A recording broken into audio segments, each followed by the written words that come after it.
Hey there, today we are talking about the number one big bedroom secret to make yourself irresistible. How to be a better lover, all right? Okay, I hope you guys are excited about this one. Welcome to the Loveable AF Show with Sherry Yazzie. I am a plus-size Indigenous woman in a world that tells me not to love myself. I fucking do. Here's how I do it. For more on how to defuck yourself, love yourself, and my emotional resiliency magnifying, life-transforming mindset hacks and self-care tools that you need to know now in order to transform your life and be happy as fuck, go to beloveableaf.com. That's beloveableaf.com. So this is kicking off season 2 of the Loveable as Fuck Badass Momcast. Woo, woo, woo!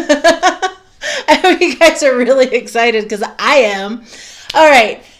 So, and this is one that I really wanted to talk about, but the way that this came about is actually kind of funny.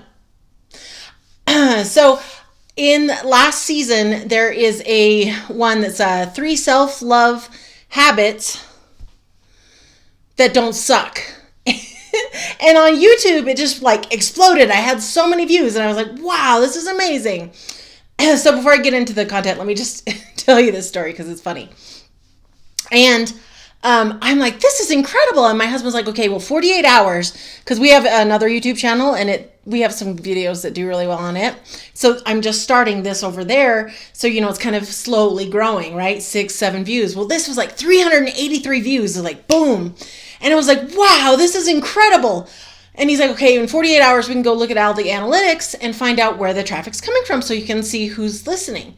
And it was weird. We started looking and it was like all dudes from like 26 to 34, somewhere in there. And all from Russia. And I was like, almost all from Russia. Like there were a few other countries over in that area. And I was like, this is bizarre. And it was all coming from direct. So what that means is somebody was taking my YouTube video and putting it on their site.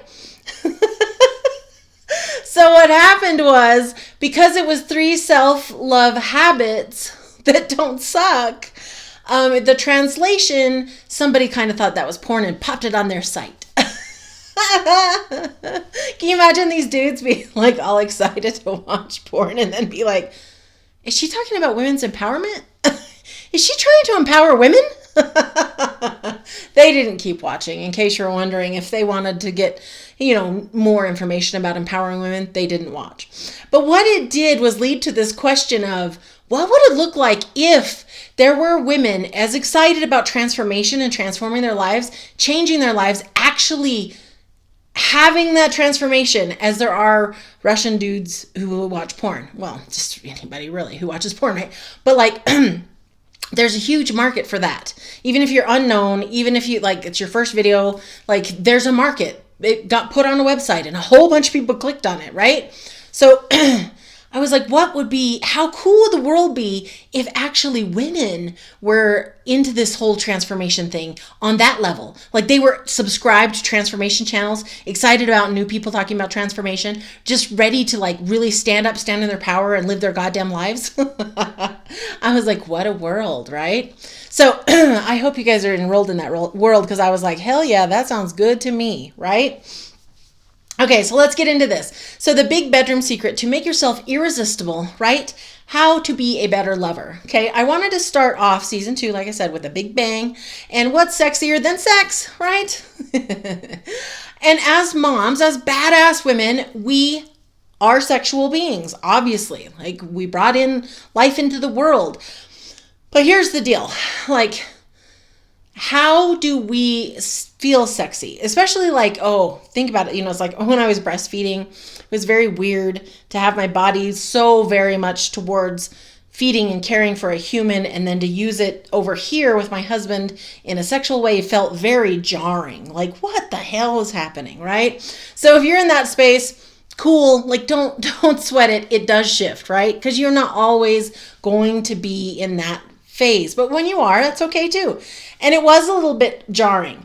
But I think in that whole process, sometimes what happens, and because a lot of times we are caretaking out there with our kids, our partners, our jobs, all the things, we get ran down. And when we get ran down, guess what else gets ran down sometimes? It's our sex drives. But here's the thing. Sex for a guy, if he has too many orgasms, he actually is like losing some of his life force. Whereas, you know what?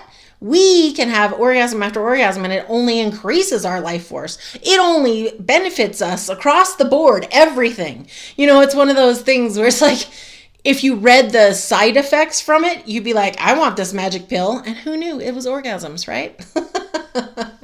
So as but you're out there, right? You're momming, you're doing all these things. Like, how do you make yourself irresistible? How do you feel in your body? And this is the thing. If you're like me, I was raised to hate my body. I was raised to feel never like I was good enough, never like I was okay. I was pretty lucky in that I didn't get the whole sex is dirty thing, but that's definitely another layer for some people. And at some point, we, as women, as powerful, badass women, need to stand up, take off that shit that's not ours, give back the beliefs that sex is dirty, give back the beliefs that our bodies are not okay as they are, give back the belief that we need to lose weight, give back the belief that we aren't sexy and wonderful, amazing sexual beings in and of ourselves all the time just by breathing in and out. When we get rid of all that bullshit and we give it back to the other people, the patriarchy, whatever you want to say, and we start standing up and saying, what do I desire? What brings me pleasure? What would I like? How would I like this to go? How do I want my body to feel pleasure? What feels really good to my body? What feels really good in the bedroom? What do I want wherever you are? How do I want it to go? Like, when you start stepping into your power, that is one of the sexiest things around. When I stopped needing my husband, my partner, to validate me as a person and make me okay with his desire, and I was like, fuck that. I am desirable because I fucking said I'm desirable. I show up desirable because I say I'm desirable, because I feel desirable. Then guess what happened? It switched the dynamic in our relationship. I no longer had this needy, am I okay? You need to desire me or it's not okay, right? That puts a lot of undue pressure on your relationships. So what I have found to be the best is to start desiring you, start feeling good in your body, start treating yourself like the sexual being that you are. Yes, I'm aware we have lots of balls in the air at any given time. You know, we have kids stuff and all the things.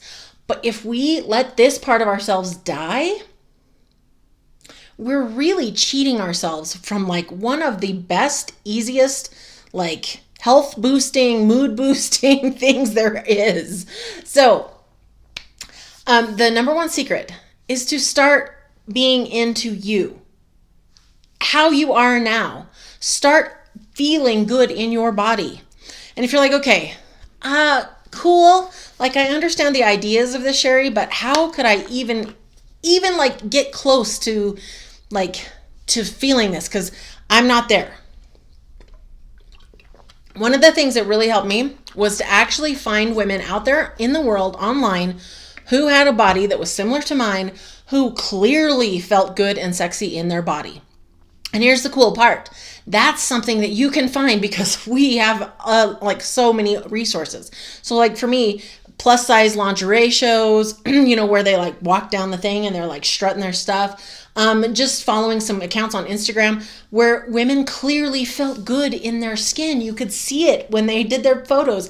And I'm not saying revealing photos even, just you could feel that they had that. They had that confidence. They had that, fuck you, I'm here, I'm me, and you all better watch out. Like, you know, that kind of level of like, you know, confidence.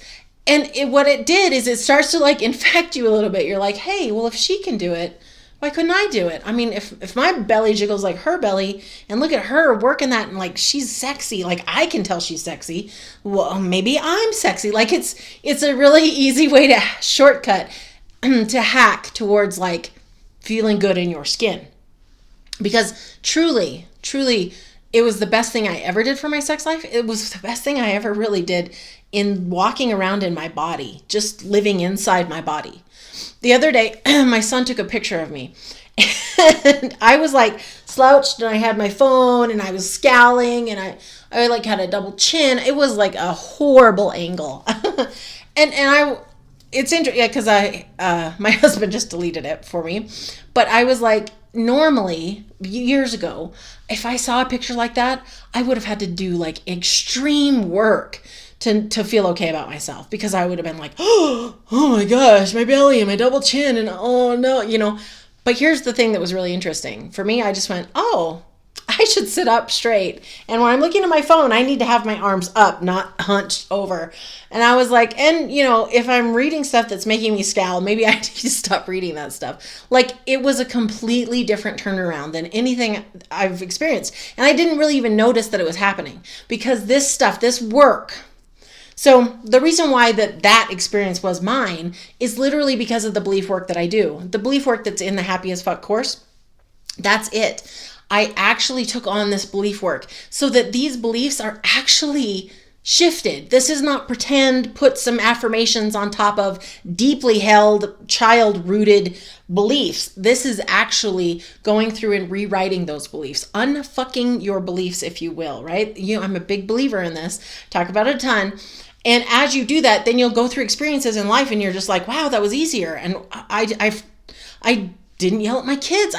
Oh my gosh, I haven't yelled at my child in 6 weeks. You know what I'm saying? I'm not saying I'm perfect. I yell still, but it's not the same. I used to be in this pattern of I would yell and feel bad and try not to and try really hard not to, and then yell again and then try really hard not to. And it was like this never ending pattern. And it felt like I was always trying and I was always failing. I was always coming up short. And it's this underneath work. It's these beliefs that we're dragging around with us. It's these beliefs that we're continuing to prove in our lives over and over again. Because I am not one of those people that is here to tell you, for you to be desirable, like for anybody else to desire you have to feel desirable. That's not true. Other people will desire you. However, and this is the same thing with love, you don't have to love you for people to love you. But what I have found personally is I sabotage the shit out of the people who did love me. And I sabotage the shit out of my husband who did desire me. Like, I remember the first time he told me that he thought my belly kind of jiggling was really sexy. And I was just like, like, no, no. And I wouldn't even let him touch my stomach. And I know women who won't take their clothes off in front of their partners, like literally ever. And think about just without hitting up those beliefs and rewriting them, because they're not for sure true.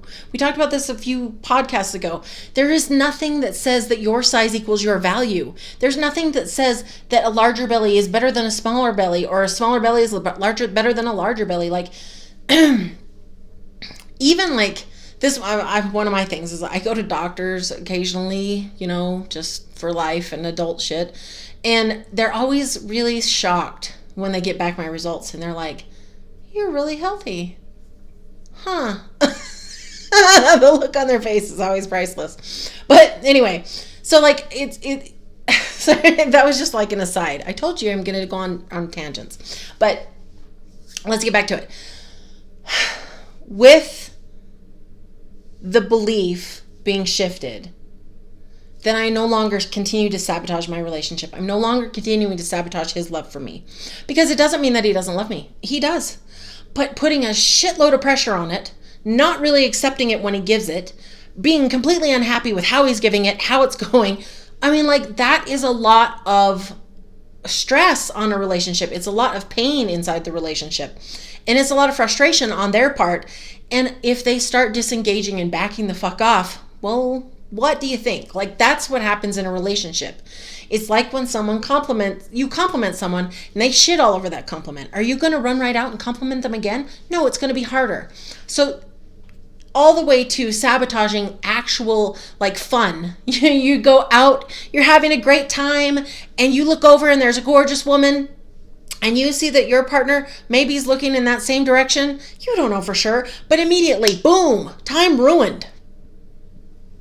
You might as well just go the fuck home. You're pissed off, you're jealous, you're insecure, you're feeling shitty. Like, that is sabotaging your relationship. That kind of shit is sabotaging your relationship. And I can tell you for a fact, literally, like over here, in my body and how I am and who I am, I'm clear. I'm not going to get on the Victoria's Secret runway ever. But I don't need to. Like, the validation comes from inside here. And whether or not my husband noticed somebody or not, it's not even my business. Like, who he shows up as and what he does with his own mind and what he's thinking about is his deal. Now, do I want his attention to be towards me? Do I want that desire to be towards me and not out there? Fuck yeah. And we have agreements in our marriage that we, as far as like the whole sexual thing, that we put that energy towards each other, not other people, because that right there is a dangerous road. So we have those agreements as well, but like, I don't even worry about it anymore. That's his deal. And if it really was, if that's what was happening and continually nonstop, then there would be an issue, right? There would be boundaries broken. There would be issues in the marriage. But again, I don't need to worry about that because it will just come up if it really truly is that. But I can stay really secure and happy inside my own body. So again, the number one secret in the bedroom to become irresistible is for you to become irresistible to you, for you to love you, right? Number one way to be a better lover, is truly like, get clear on what you like, how you want it, what feels good to you, and then enjoy the fuck out of it. For real. I mean, one of my favorite things, I used to watch Sex and the City, and she said, well, if I RSVP to a party, she said, I think about sex like this. If I RSVP to a party, I plan on coming.